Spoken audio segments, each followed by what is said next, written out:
असं मी सरांना माझ्या परीने मी सुचवलं.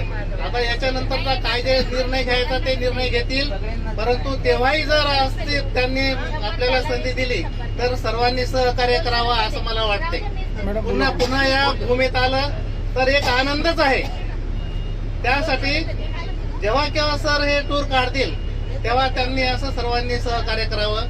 आपल्याला या स्वयंपाकी टीमनं त्यांच्या परीनं स्वयंपाक करून आपल्याला वेळेवर जिथं जिथं वेळ मिळेल तिथं जिथं आपल्याला स्वयंपाक करून जेवू घातलं. स्वयंपाक चांगला केला.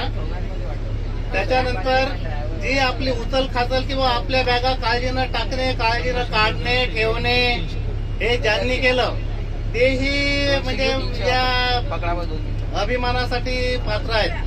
आणि सगळ्यात मोठी गोष्ट म्हणजे या गाडीचे ड्रायव्हर यांनी आपल्याला कुठलाही धक्का न लागू देता, आता शेवटी थोडासा धक्का दिला तोही त्यांच्या नजर चुकीनं झाला असेल, परंतु त्यांनी इतका मोठ्या शहरातून गाडी चालवली, एवढ्या गर्दीतून गाडी चालवली, कोणाला कसलाही धक्का लागलेला नाही, कोणाला काही त्यांनी होऊ दिलं नाही, त्यांनी गाडी फार व्यवस्थित चालवली.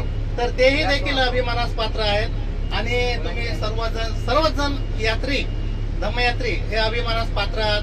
मी आता तुम्हाला शेवटचा जय भीम करतो. जय भीम.